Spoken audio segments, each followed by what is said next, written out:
Universal Pictures presents Robert Redford and Lena Olin in the romantic adventure, Havana. Action!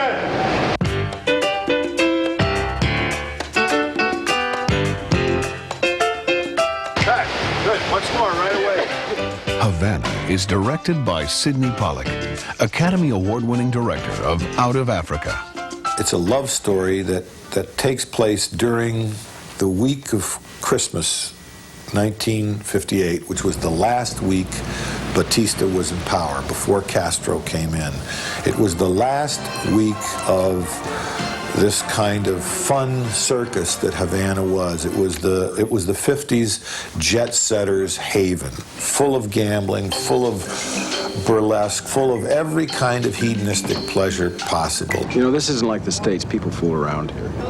You're very straightforward, aren't you, Mr. Weil? Jack Weil, played by Robert Redford, feels at home in this corrupt city. He's a professional gambler looking for the game of his life. I played every Elks Club and Moose Hall in America, Joe. And I remember every hand of every game. And now I want a shot. One shot. But while Jack is on the verge of winning everything, Bobby Duran has lost all she ever knew. Academy Award nominee Lena Olin plays the wife of a Cuban revolutionary, played by Raul Julia. She has nothing to lose. She has nothing to protect.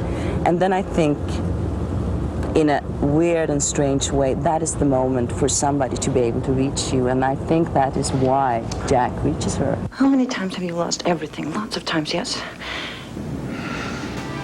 And so, as Cuba crumbles, Jack is drawn into Bobby's world of the revolutionaries, and in the end must choose between the greatest card game of his life and the woman he loves. I'm not doing this. This is somebody else. You got a cigarette? I came 200 miles after you without a cigarette. There's a very interesting combination there between these two, between Redford's very American, blonde, golden look and her dark, intense, slightly foreign look and feel and sound. And so this combination is kind of exotic, I think.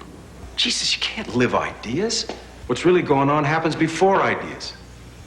Before talk. Before anybody says anything. Look at the people. Wait, boys, before we Roll! Sidney is, without question, the most meticulous director I've ever worked with.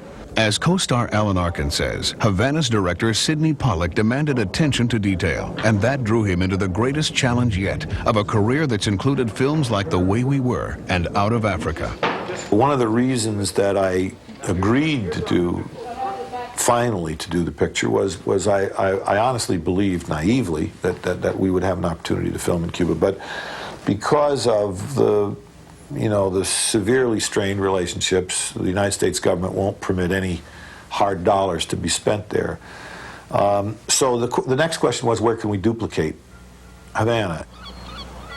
Production designer Terry Marsh and Sidney Pollack had to create a location for the film that looked exactly like 1958 Havana. They found it, not in Cuba, but in nearby Santo Domingo, where they built a replica of a 1958 Havana street from the ground up. It had, in those days, such an American influence, you know, the gambling places, and it was bustling. They had more TVs per capita than America in 1958. It was a really bustling, consumer-oriented society. It took hundreds of craftsmen over 4 months to build Havana Street on what used to be the parade ground of a military base. With equipment and trained technicians in short supply on the island, they had to set up their own neon shop to create over 80 neon signs for the set. Thousands of props were flown in from England, and costume designer Bernie Pollack flew in tons of clothes from all over the U.S. If I got to fit 2,000 people, I got to have 8,000 or 10,000 outfits. And we're talking about hats, we're talking about accessories, we're talking about jewelry, I'm talking about gloves. You've got to do something to the street. It means it looks new. Some grease, some oil slicks, some skid marks or something. Director Sidney Pollack's attention to detail pays off, and it appears as if Robert Redford and Lena Olin really are romancing their way through the streets of Havana. It certainly brought back memories to cast members like Thomas Milan. I lived those days in Havana. I mean, the people, the clothes, the cars. It's spooky because everything is perfect. And it all serves as a backdrop to Robert Redford, Lena Olin, and a love story set against one of the sexiest, most dangerous, and most glamorous cities in the world, Havana. Where do you want to go, pal? Are you going with me?